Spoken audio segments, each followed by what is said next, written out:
Gonna put my Mackin music on so I can really chop up game with the family. And speaking of Hidden Colors, we have the new Hidden Colors Olmec t-shirts coming out. They're going to be coming out soon. We're going to launch that. Actually, we're going to be filming a commercial for the new Hidden Colors t-shirts. And we're doing the casting for that now. Some of y'all holler at me. If you're in Los Angeles, especially the urban models, if you're an attractive urban model, holler at us. We've been getting a lot of people, a lot of the real bony models sending us submissions, and we want the women with a little dunk on them to come on down and be a part of the process. So hit me up or hit us up. Send your submissions to elitecasting310@gmail.com. That's the casting site. And also, if you're a hip-hop dancer, because we were doing a couple of commercials, we need some hip-hop dancers, some people who can really put in that work, get their groove on. Send your videos, your submission videos to elitecasting.com. Some of the videos we've been getting are so goddamn moist, it's hilarious. And I ain't knocking cats, but there's a certain flavor we want. And again, if you got that hip-hop dance flavor, you can get it in, or you know somebody, hit us up to get in the commercial. Again, elitecasting310@gmail.com. And ladies, if you're sending your pictures and you're in Los Angeles, make sure you look good. Because a lot of these sisters be sending in these airbrushed ass filtered photographs, and that's not going to work. We're filming a commercial, so whatever you look like, that's going to look like it is on film. You're going to look the same on film, so we can't airbrush you on film. And I have to get on a lot of these sisters. I've been getting a lot of these women sending in pictures, and they're so goddamn airbrushed, it almost look like cartoons. So y'all got to get it together. So have your look popping before y'all send in something. But again, that's going to be on TariqElite.com. We're going to revamp that website and put up some new stuff that we're selling in those t-shirts. We're going to really launch that heavy. So you guys stay tuned for that. Now, today's show, I'm going to talk about this whole Chad Ochocinco thing. I was going to talk about something else. I usually don't like to do heavy shows back to back. Last week's show was kind of heavy when I was talking about the one nigga at a time rule. And usually I like to talk about something heavy, wait a few weeks, talk about some game, then get back to a heavy topic. But I got to talk about this. It's weighing heavy on my spirit. Chad Ochocinco, he was arrested in court for some fuckery. And I'm going to get into that later. And for those who know about the story, Google it right now. You can pause this if you're listening to the playback. Google it. This judge threw him in jail for 30 days. And I want to chop up game about that because it sends some real serious implications. And I want people to call up. The number is 818-850-5404. Chime in on it because I've been hearing a lot of mixed reactions to this, especially from black folks. And it's very interesting. I really want to chop up the game with black folks today because some of this stuff should be a major wake-up call. And I'm going to get on that in a minute. And again, the number is 818-850-5404. Real deep stuff. You know what, today, before I forget it, we got a dog. We got a new dog. My chick Peanut went down to the animal shelter and rescued this dog, a little 3-year-old dog. I think it's a Chihuahua. I think his name is De Niro or something. His name is De Niro. That's his name. Cute dog, but I think this motherfucker used to be on drugs. You ever seen a dog that looked like or act like he used to be on the fucking pipe? This motherfucker got bug eyes, be standing around trembling like he's tweaking. Real weird dog, man. And the dog has been through, it's one of them hard knock life dogs. The dog is it was a stray, then somebody got it. And then they didn't want him no more, took him back to another shelter. Then somebody else got him and didn't want him. They keep taking this motherfucker back. And he has this little sad look, but I don't know what kind of abuse this motherfucker done been through, but he's a real weird dog. He does real niggerish shit. I don't know if they had him up in a trap house somewhere. I don't know what's up with this dog. But if you can rescue a dog, that's a good thing. It's good for your soul, good for your spirit. But again, this motherfucker's I'm still kind of side-eyeing this dog. He's kind of scary acting sometimes. The other day, we chilling at the house and the police siren went by and this motherfucker ran and hid. And it wasn't like he hid in a scared way. He was like hiding like he had a fucking warrant or some shit. I'm like, what kind of nigga dog is this? He looked at me like, nigga, that's one time, and then ran and hid under a table. I'm like, what the fuck kind of dog is this? But we got a new dog. I'm going to put some pictures up of the dog on Instagram, a new addition to the family. But rescue an animal if you can. I feel sorry for some of those animals, man. They get locked up and you know, they got to euthanize the dog, especially out here. You know, they round up these dogs and you know, they get rid of them real quick out here. So rescue a dog if you can. We're getting some calls. Let me get some of these calls before I really get into what I got to say about the Ocho Cinco situation. What's up? Who's calling? Yeah, this is Mark from the Atlanta area. What's up, Mark from the Atlanta area? How you doing, player? Pretty good, man. How you doing, Tyreek? I'm good, man. So what's on your mind, man? I just wanted to just call up and see what the topic was. How you doing? Okay, y'all know I don't like when y'all call up and ask what the topic is, man, because y'all know what the topic is. I'll let y'all know what the topic is, so I got to hit you with this, man. Get out of here, you damn nigga! All right, everybody else call up, and y'all know I don't play that. Don't ever call up here talking about what the topic is. You should know. And if you don't know, just ask what's on your mind. I've been telling y'all niggas this for the last 6 years I've been doing this show. And cats still insist on calling up, hey, Tyreek, this Donnell from Cincinnati. What the topic is? No, nigga, no. Y'all know the deal. Y'all know the drill. And the number again is 818-850-5404. I want you to chime in on this Chad Ocho Cinco thing. And again, let me reiterate what's happening. And I talked about Chad before a few years, well, like last year. I won't say a few years ago. I think it was last year, late last year.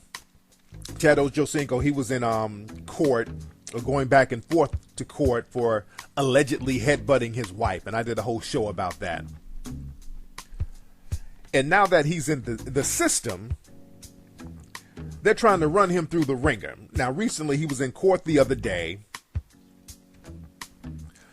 The judge, it was a female judge, white female judge named Katie McHugh. I think that's her name, Katie McHugh. She was talking to him. They worked out some kind of plea deal where he does probation. Some kind of plea deal where he does probation, and she was giving him all the information of what he needed to know about his probation. And the judge was kind of making light banter. The judge was like, well, your lawyer, how do you feel about your lawyer? And again, the sentencing was almost over. I mean, the whole process was almost over in court. It was almost over. He's complying. Yes, ma'am. Yes, Your Honor. Yes, ma'am. He's complying. The judge started kind of asking these filibustering type questions. So how do you feel about your lawyer? And he was like, well, shit, he's awesome. My lawyer is awesome. Yes, and the judge was like, well, you should really, be appreciative of him because he's a great lawyer. He did a very good job. And the judge is saying this, and Chad is just kind of going along with her. He's kind of following her lead. So she's making kind of light banter in court, saying that he should appreciate his lawyer. So Chad, not knowing what to do, basically was like, he kind of tapped his lawyer on the side. Now, they made it seem like he swatted his lawyer on the ass. He kind of tapped his lawyer on the side of his butt or whatever, like, hey, good job. And then the court kind of giggled about it. After the people in court laughed, the judge flipped the script on Chad. The judge started talking about, well, Chad, you don't take this seriously. Do you think this is a joke? She started going into this whole supremacy type of thing, this whole domineering, controlling, dictator type thing, reprimanding him. And it just really took a real funky turn. She flipped on him. And he's looking confused, like, oh shit, what the fuck did I do? He's like, well, I'm not laughing. I didn't look at it as a joke. I didn't laugh. Well, she was like, well, you know what? Since you don't take this seriously, I'm not agreeing to these plea deals. And you're going to get 30 days in jail. And they took the man away in handcuffs. Now, I've been hearing a lot of mixed reactions to this. And by the way, you guys can Google this and watch it on YouTube. the clip of the proceedings. It's on YouTube, and you can see this. Because at first, when people were talking about what happened, the report was Chad Ochocinco gets locked up for slapping his lawyer on the butt. He smacked his lawyer on the ass. Now, when you hear this, you thinking that he's in there acting goofy and stupid and it's like, smacking people on that. That's what it seemed like when you hear other people say it without seeing it. But when you see it in the correct context. And the way people were describing it was completely out of context. What that man did was he didn't do anything wrong. He didn't do anything out of the ordinary. He didn't do anything disrespectfully. Now, again, a lot of people, and I've been hearing black folks say this too. Oh, he shouldn't have done that. Chad should know better. Now, I hear white people say that, of course, but they're supposed to say that. But it's disturbing when black folks say that. Chad being there clowning around. No, he's not. And when you say that, black folks, let me talk directly to black folks. Some of y'all sound like fucking cowards. Look me in my eyes. I'm looking at the whole black community. I'm looking you in your eyes. Some of you sound like fucking cowards when you talk that nigga shit. That had nothing to do with Chad clowning. That man wasn't clowning. Black folks get on this, what he should have did, what he should have, could have did. We get into this whole thing, and you know why we get into that? Because we're scared to face the facts. We're scared to face reality. It's easier to sit up and point fingers talking about what another black person should have done in the face of white supremacy. It's easier to do that than to challenge white supremacy. What happened in that courtroom was a major display of white supremacy at its best. That's all it was. Nothing more, nothing less. Nothing more, nothing less. It's a cop-out for people to point the finger at Chad. There's nothing that man could have did in that courtroom any differently that was going to change that woman's opinion. That woman was going to find a reason to snap on this dude to exert her authority. She was looking for a reason to do it. I'm talking to black folks. Do you understand that? Forget about what your white co-workers and all that, people in the dominant society.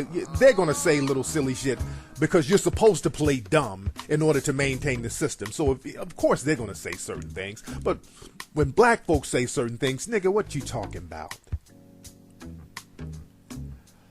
See, the thing is, and even on Instagram, I posted a picture of this on Instagram, and there's a couple of niggas on there talking about, yeah, he deserved to go to jail. It's niggas saying this. And I say nigga very literally. Black folks saying this. Saying it as if that won't be you, or as if it couldn't be you.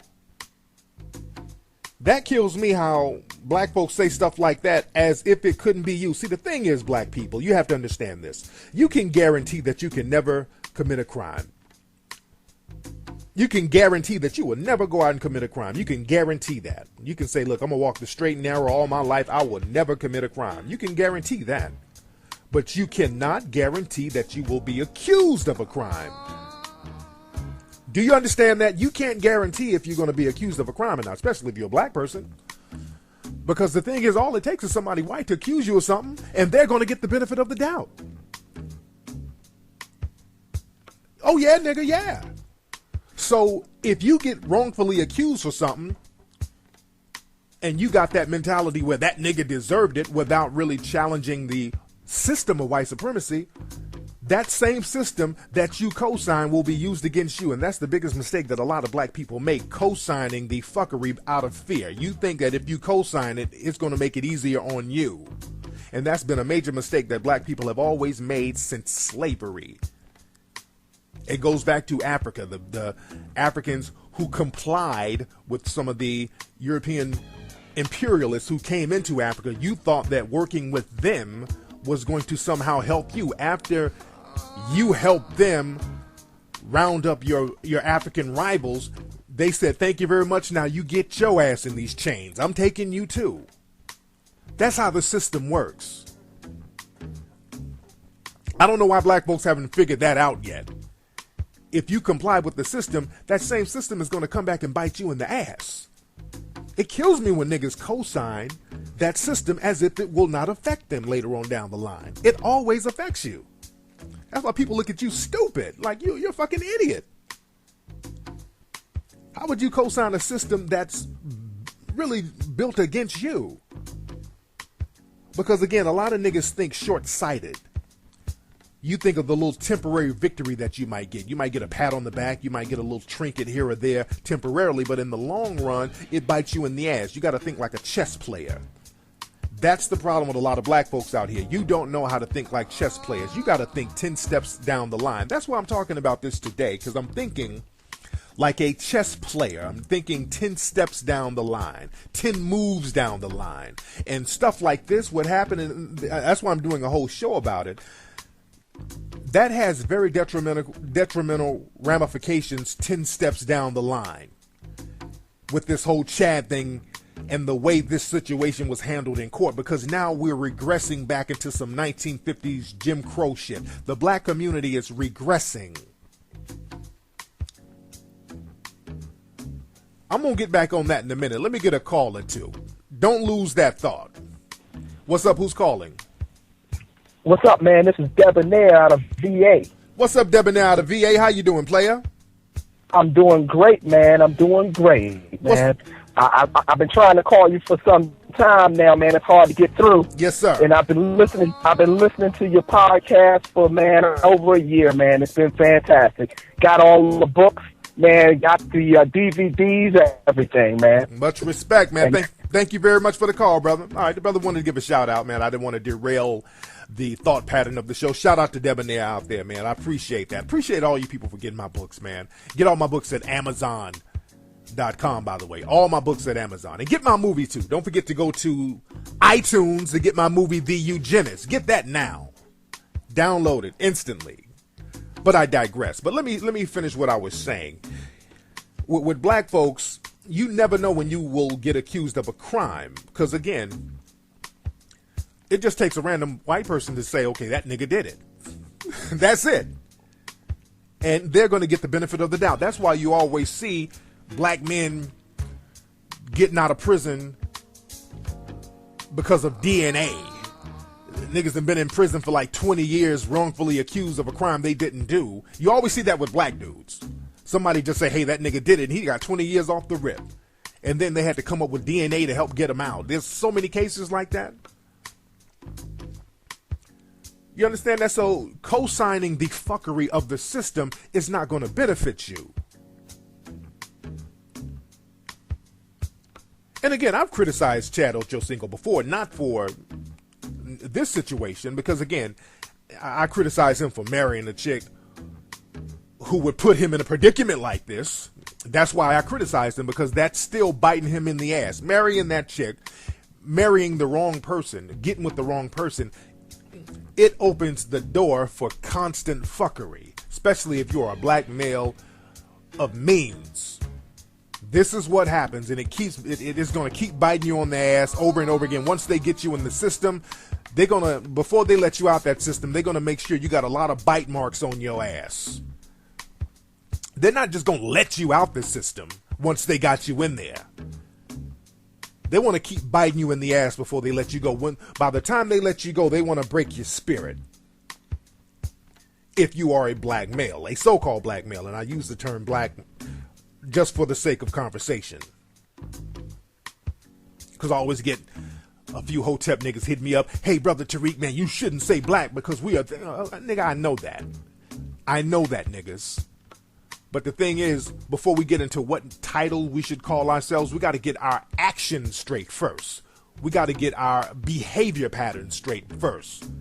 Because we can call ourselves a million different names, but if we still have the same niggerish behavior patterns, whatever name we call ourselves, that's going to turn into a negative. So we can call ourselves Wookie Bears. And if we start displaying negative, fucked up, niggerish behavior, the term Wookie Bear is going to be negative. So we got to get the behavior together first, and then we can say, okay, we're going to call ourselves this. We're going to rename ourselves this as a whole, which we should. We shouldn't be calling ourselves black. And I use the term black just for the sake of conversation. But that's a whole different story. I'll talk on that on a whole different show.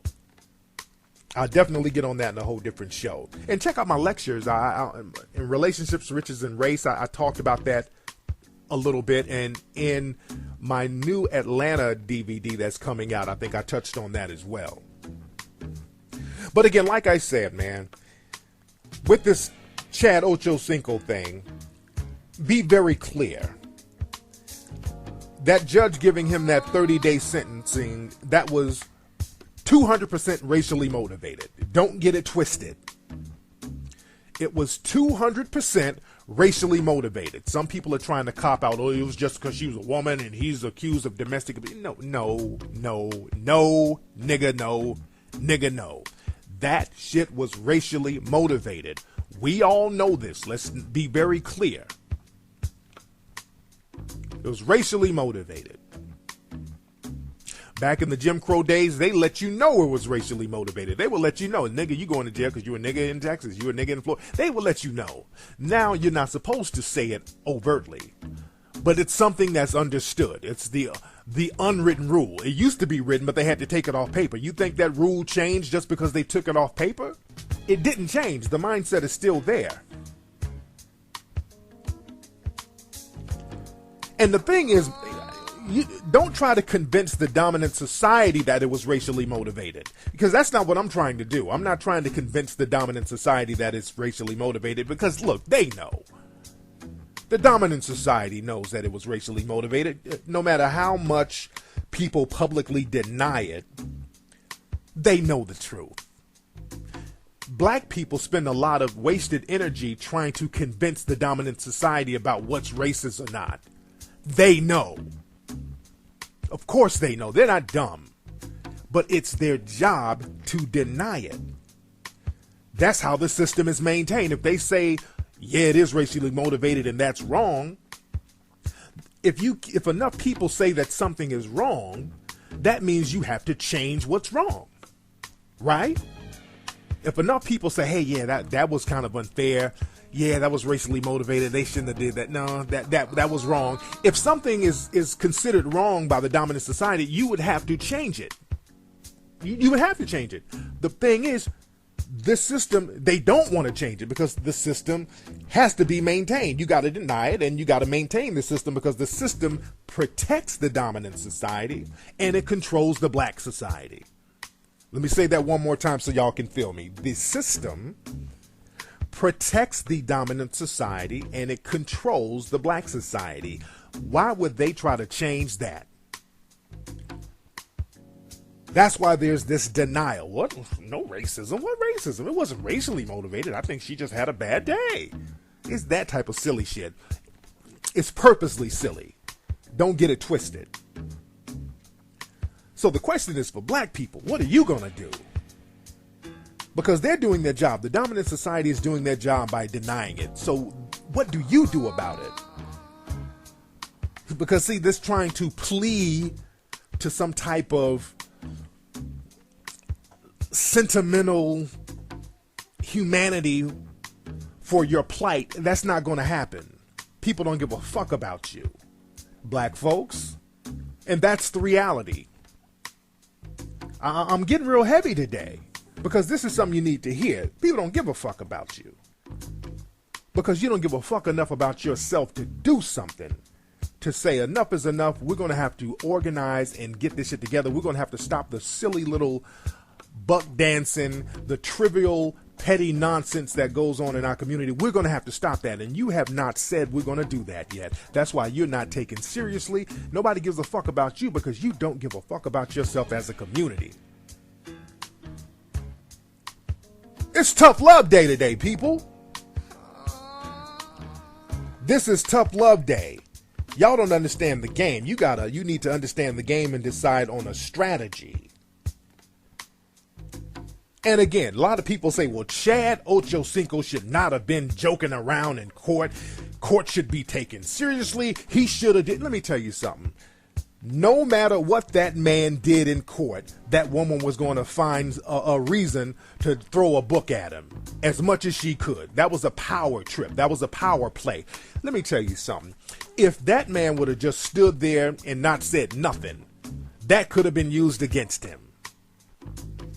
If that man would have stood there and just nodded his head, yes, and when the woman was talking lightheartedly, and if he sat there and looked serious, that judge would have did some shit like, well, you know what, Chad, you don't look remorseful enough. You don't look like you're showing remorse, so I'm going to have to give you the full sentence. I've seen that happen before. I've seen that happen. The judge sit up there, the brother up in court, just looking at the judge, and the judge say some shit. Well, you don't look remorseful enough, nigga. I'm giving you life. You're not showing remorse in this court. What is that? So black folks, get off this what he shoulda, coulda, woulda did. When they got it out for you, they got it out for you. And if you don't have your own system to protect you, no matter what you do, it's going to be used against you. I've been in courts before. I was in court out here in LA. I was watching the other trials before I had to go up because I was suing somebody for bootlegging my shit. And it was a brother talking to the judge. It was an old white judge, and the judge was an asshole, man. This dude, I'm like, oh shit, this judge. And the brother, I swear to God, the brother was talking to the judge. The brother was like, well, Your Honor, with all due respect. And the judge snapped on him. The judge was like, don't you tell me with all due respect. Don't you patronize me. That's patronizing me in my court. And I'm like, oh, fuck. This judge is just purposely trying to get off of niggas. This judge is going to flip every and anything these people say and twist it against them. And that's what happened. So Chad did, no matter what he did, all that he should have did, this, shut the fuck up. Whatever that dude did, that judge she was going to use as a reason to twist and flip on that dude. Point blank, period. We got all this talk about our behavior, how we should talk to cops. There's another case in Florida where the teenager was choked up by a police officer because the cop said he looked at him menacingly. A police officer said that a black kid looked at him in a menacing way, then he started choking up the dude. So no matter what you do, if you're in a system of white supremacy, no matter what you do, it can be flipped and used against you, even if you do nothing. That's why they had loitering laws against black folks in this country, and they still do. If you're standing out on the corner, nigga, that's loitering. You can go to jail. They got laws now, nigga. If your pants sag in certain states, you can go to jail. So they create the laws against us as they go along because you don't understand the system. It's all about control, keeping niggas in their place. It's all about keeping you in your place. Let me get a couple of calls because I'm not done. A lot more on this. What's up? Who's calling? Yeah, what up, Tariq? What's going on, player? Who's this? Hello. This out my league, man. I'm in Chicago. There you go, man. What's on your mind, player? Oh yeah, man. I was listening to that Chad, that thing you did on Chad back in the. I don't know how long ago that was, man. But they just constantly beating that brother down, man. Yes, indeed. And not letting that brother off the hook, man. Yes, indeed. That's real talk, man. Thanks for the call. Yeah. All right. Yes, indeed. But the thing is, another thing with the whole Chad thing, y'all got to understand racial politics. That's one of the reasons why I'm talking about this. Black folks really don't understand but racial politics, and I think black people are the only ones who don't understand racial politics. Every other group understands racial politics except black folks. Black folks just refuse to get this shit. Because I think to challenge it is too scary. To challenge white supremacy in this country, even to speak out. A lot of black folks can't even say, hey, that judge was fucked up. You can't even speak out openly about it. Because this is how weak the black community has allowed themselves to become. Well, you can't even speak out against certain things. Niggas got to cop out and say, well, Chad should have did it. Come on, dude. That's a cop out.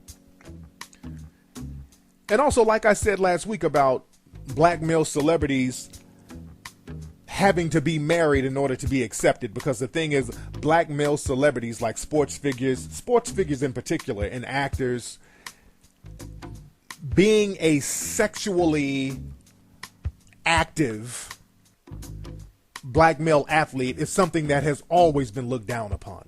I talked about this last week. Remember, go back and listen to the show I did about One Nigga at a Time. I was talking about Will and his son Jaden, and Jaden he's becoming a leading man / sex symbol, and critics got together collectively to shit on his new movie. And a lot of the shitting was unwarranted because the movie wasn't as bad as they perceived it to be. And just go back and listen to last week's show. But the thing is, I talk about how you're not supposed to be a black male sex symbol. You know, they cut that shit short. Because, see, you got to go through the system. Just like with Jaden Smith. See, a lot of people are upset with Will because Jaden didn't go through the system yet. They haven't worked him over yet. They're accusing Will of nepotism for trying to bring his son into the limelight and make him a leading man. But no, they're like, look, you got to get him through us. We got to put him in a dress. We didn't get a chance to put his ass in a dress yet. We got to really work him over. And he's going around all that. That's what the real problem is. We got to be very honest. But again, like I said, last week I brought up how Tiger Woods was thrown under the bus for being sexually promiscuous. That's not a thing that's supposed to go down with black male athletes who are wealthy. You're not supposed to be out here tapping women, banging women, because that's looked upon as threatening to the dominant society. And Chad kind of has that Playboy image. I mean, Chad has like sex videos out. And I know this nigga used to run around naked with his dingling, jangling, and just doing all types of stuff, which is his prerogative, but you have to understand how that's perceived in the dominant society once you understand racial politics. You're the playboy, a black male, out here getting with these women. That's looked at as being threatening to the dominant society. That's why they have to control you. They have to go out of their way to put you in check. They have to control you. They have to show that they can control you at any given moment to send a message. They use you as an example, and that's what they're doing to Chad. That's all about control. All about control. And they've been doing this since Jack Johnson. Y'all remember the boxer Jack Johnson from way back in the day, from the early 1900s? They did that with Jack Johnson. Jack Johnson, black male boxer, was beating the brakes out of these white opponents. They had to control him. White women were running all up on him. He's chilling with white women, banging white women all over the country. They created laws specifically for him. There was a law called the Mann Act that they accused him of, taking a white woman across state lines for immoral purposes, and they convicted him for this. And they, for years, I think they're still trying to get him pardoned for that. They like to do that. They like to convict black folks of real fucked up shit, and then 100 years after you dead, then they want to give you a pardon. And don't pardon me 100 years from now, and then shit on me while I'm alive. You gonna pardon me when it don't matter no more? That pardoning him now, they ain't gonna help shit. That's a waste of time. Pardon some of these brothers that's in jail now, wrongfully. Pardon that. But the thing is, they did the same thing with Jack Johnson. Jack Johnson, they had to put him in his place. He was out here beating folks. They had to control him. They had to let people know that we're not going to let him walk around with his head up and inspire other black folks. When Jack Johnson would beat opponents, they would tell him not to smile after he knocked out an opponent. Because every time he would beat an opponent, there would be a race riot somewhere in the country. People would, the dominant society would be so insecure about this, they would go take out their anger and aggression on innocent black people. Real deep stuff, man. We got to understand the racial politics. And not be scared to talk about this stuff. But again, that judge in this Ocho Cinco case, she was showing out. And she was using that whole thing to get shine. This woman created a false dilemma to show out, to exert her authority. She knew she could get away with doing it to a black male because socially a lot of black men are, not just black men, black people are weak in this country. So you can get away with doing something like that to a socially weak group of people. Black folks in this country have no protection. Black people have no protection in this country, so you know you can get away with doing that to a black person. That's why I say it was definitely racially motivated, because she wouldn't have done that to a white defendant in a million years, let alone a white athlete. But not just a white dude who's a plumber, she wouldn't have done that shit to, because the white community has protection. White males would have got her ass off the bench the next week. You can't pull that on certain people.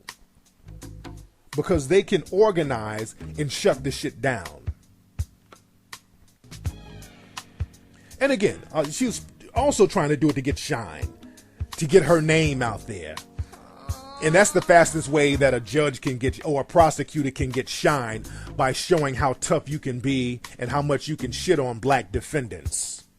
You know, a lot of those court judges on TV, like Judge Alex, Judge Millian, they're from Florida, so they have whole careers on shitting on black folks, throwing them in jail, that whole get tough thing, and then they get court shows. So I guess this chick was putting her bid in. But again, like I said, you can't get away with doing that shit to white defendants. That's why down there in Florida, let's look at Florida in particular, a lot of white defendants, they get off for major shit. Like Casey Anthony, you get off for murder and the evidence is stacked up against you, you still get off. Look at Zimmerman. George Zimmerman shot a kid down in Florida. He's free now. We're having a court trial now trying to determine if he should go to jail.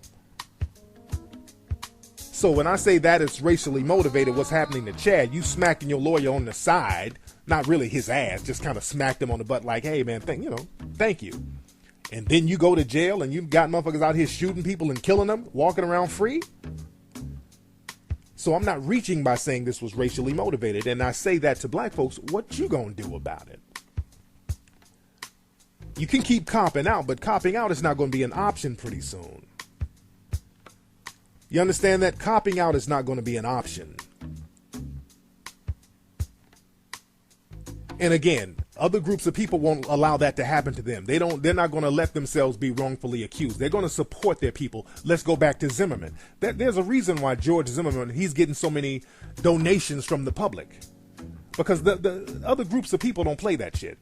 The dominant society, they're like, no, we're going to rally around our own. We feel like our own should go free. So we're going to financially support our own to make sure he gets a fair shake.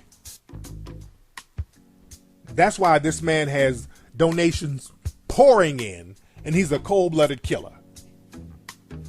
They know that he killed that kid in cold blood. They know he killed Trayvon Martin in cold blood, but in order to maintain the system, you got to support him. Because you got to maintain the system, because the system protects you. Again, the system was, the whole sentence was racially motivated. And I'm saying this to black folks, stop deluding yourself. Stop bullshitting yourself. This is why people like Lindsay Lohan can go in and out of court and never get jail time. This is why Charlie Sheen can go in and out of court and never get jail time. Good old Jim Crow justice. And that's what we're going back to. We're going back to the Jim Crow era. This is why they're shutting down schools in black areas all around the country. In Chicago, they shut down dozens of schools. In Philly, they didn't shut down a whole bunch of schools out there. And they're building jails. In Atlanta, they're not just shutting down schools, they're locking them black teachers up. So we're going back to the Jim Crow era.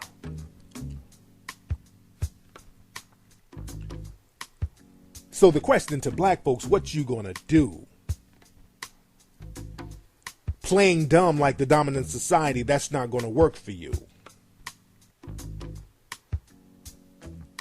And the thing is, unfortunately, the world sees the hypocrisy because all this stuff that's going on is being shown on the world stage, and the world can see the hypocrisy and the way people of color, black people in particular, are treated in this country. And that leaves a very negative stigma on America. That's why we have Barack Obama, to give us the illusion of racial equality. That's the only reason President Barack Obama was really elected, to give the world the illusion of racial equality. So people can say, hey, we're not racist. We got a black president. What are you talking about? But we all know the deal. President Obama, that was a big PR stunt. That's why this man can't even say anything to the black community as in terms of giving them something or doing something for the black community. He can't even say that. That just shows the kind of power the black community has. Zero. And that's the fault of the community at this point. Because all you have to do right now, you got to organize. Put your resources together. You got to practice group economics. You got to practice group economics, and then when you practice group economics, you can utilize your money to put certain judges on the bench and take certain judges off the bench. It's that simple. Like this judge who did that whole shit with Chad Ochocinco, the next election term, she should be off the bench. The whole black community in Florida should vote her off the bench or work to get her off the bench immediately, because the public has to vote them on. So if niggas get out the strip club long enough, stop twerking and spending your money on rims, organize and get her off the bench. That's how you can handle that, and you can make sure and send a message to other judges like that who's going to bring in racial bias that they can't do that no more. But the thing is, black folks on that other shit. You want to blame Chad because you're scared to organize. You don't want to get mobilized and handle business. You don't want to get out there and put in that work. Number one, because it takes a lot of energy to actually get up and mobilize, and that's going to take time out of your bullshit and fuckery. Because we love spending time with bullshit and fuckery. Smoking, drinking, partying, dancing. Okay, that's fun, but let's handle business in the same process. Excuse me, let's handle business in the same process. So my question is to black folks, what are you going to do? Are you going to complain? Are you going to turn the other cheek? Or are you going to organize and say, hey, enough is enough? We're not going to let that happen. We're going to have to send messages to judges like this. If they're going to have racially biased sentences like this, we're going to remove them from the bench. We're going to organize and get them off the bench. It's not even that difficult to do. All you got to do is just put your money together and get it done. We spend billions and trillions of dollars on everything else except things we're supposed to do. But again, I digress. I digress, ladies and gentlemen. That's just something to think about, people. Something to think about for today's show. Let me get up out of here, y'all. That's been today's episode of the Macklessons Radio Show. Think about today's show. Just really listen to it and re-listen to it again and just really think. And be very honest with yourself. We got to stop all the scared punk shit. Allowing ourselves to be weak so things like this happen. This is very dangerous. And again, that's why I did a show about this today, because this is setting a precedent. We let shit like this go on. It's going to continue to go on and continue to go on. And we're going to be right back in the Jim Crow era. Think about that. Anyway, y'all, go check out my movie, The Eugenist, on iTunes. Check out Macklessons.com and get all my pay-per-view specials. I'll see you guys Sunday on Ustream. Holla.